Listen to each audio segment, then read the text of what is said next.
set of, probably a mission, a set of principles,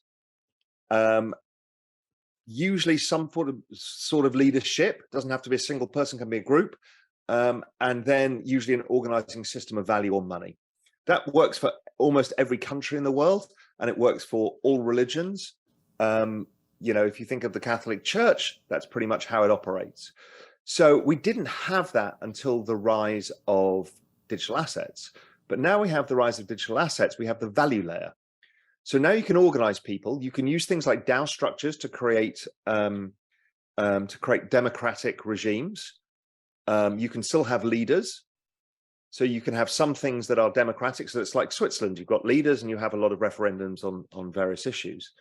And then you've got a system of value transfer and assets that show you as a member, like a passport of that community, call it your PFP figure or whatever it may be. So then you can coalesce people around individual ideas. And that could be around green energy. It could be around finance, your love of finance. It could be around anything. But the ones that are really pervasive and attractive attract more people. I would argue that Bitcoin itself is pretty much a nation state right now. And it operates with no borders, but it operates with its own system of money and a commonality of values. But when you can scale it globally, frictionlessly, with a system of value, okay, that is really disruptive. What it means, none of us know yet. Disruptive and mind-blowing. Yeah. Slightly terrifying too. Let's see what governments do about that. Well, it's difficult because everybody is distributed, right?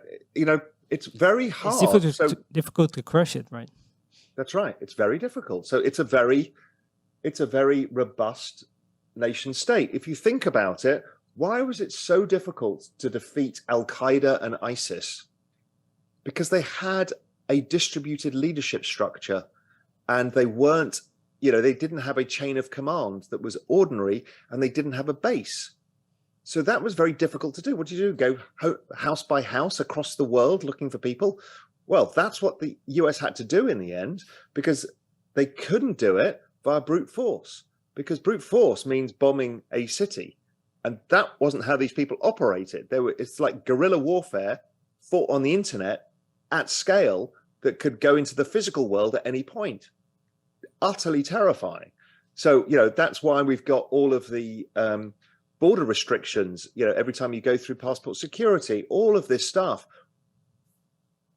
One of the big breakthroughs about blockchain technology, in fact, I think it's the big breakthrough, is everything that is digitized goes to zero in value because you can just create endless amounts of it at cheaper and cheaper cost. Moore's law means that computational power keeps increasing while the cost of that computational power keeps going down.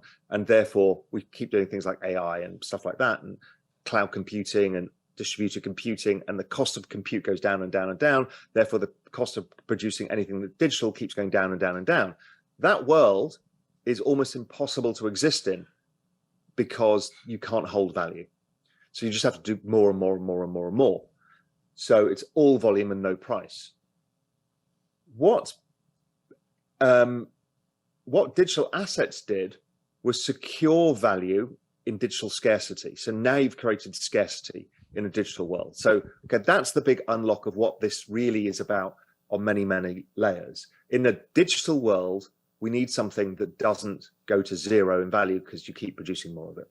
And that's the same as any system of money, but it's a system of value as well, artwork and all of these collectibles, anything. So I had realized that in the media age, and therefore if the network goes up in value because people are using it a lot, then the value of the token that you own goes up. So that applies to all business models. So it becomes really interesting to think of community as the business model and then unlocking it with Web3 technology. So once I realized that, I knew that this had to be done because everybody will go there, because if you're allowing others to participate in your network and capture a share of the value too, your network's going to grow faster. It's as simple as that. And so we realized that this was a great thing, and there was a lot of fun we could be had with this, not just from having NFTs, but about what else can we do? How can we coalesce people of like-minded interests into groups that want to do certain things? And we've got one which is going to be, which is that already we've got a bunch of NFT holders who are creating a portfolio based around asset allocation of cryptocurrencies. Eventually, maybe we tokenize that idea. We're also going to look at doing a trading league where people show their performances online on chain, and you have a competition. You can run that competition, and then eventually the right people, we can put them on another platform, and you can tokenize asset managers on platforms like Enzyme. So there's so many things that we can do with this. Experts at our level who are making portfolio allocations and doing the risk analysis of the hedge funds. And so that's a way that larger investors can put more money at work and start capturing the alpha in this space, because there's enormous amounts of alpha because there's so few professional investors in this space. It's mainly retail investors plus a few trading firms. So that was one business, the exponential age digital asset management that we're building out today. On the other side, I realized that every business model in the world was going to change and that culture was becoming the new asset class, and NFTs were showing the way, and that culture around music, sports, film, TV, book franchises, and fashion were the massive cultural communities that were global, and that those were likely to tokenize, because if you get people as part of your network, you create a much more robust system because you have a direct relationship with your customer. You're not paying Facebook to deal with them. You're not giving away money to middlemen. And what you're doing is creating much more loyalty, engagement, and value for everybody. So not only the artist, the sports team, or the fashion brand makes the money, but everybody does by owning the assets in that ecosystem. It's kind of a Hermes handbag as part of that.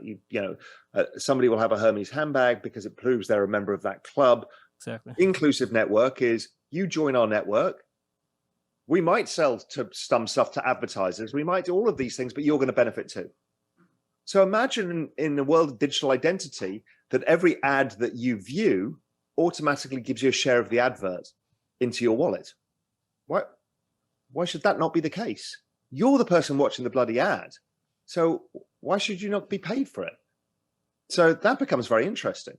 Now, what happens if you're getting paid in the token of that? So you watch, a bunch of adverts about, some fashion brand that you really like, and over time, you've earned enough tokens to get yourself, an item of clothing or whatever it is from that in their native token or their NFT. And then you've got a piece of the clothing, and now you're part of the network, and because you've got digital assets. It's really interesting. And people have no idea how fast this is going and where it's going. And the fact that pretty much every massive brand that I know, including all the Web2 companies, are all deep down the rabbit hole on this. Because Disney can't deal with that, nor can they nor can many of the members of that community. We've had to learn it in crypto, how to deal with volatile assets.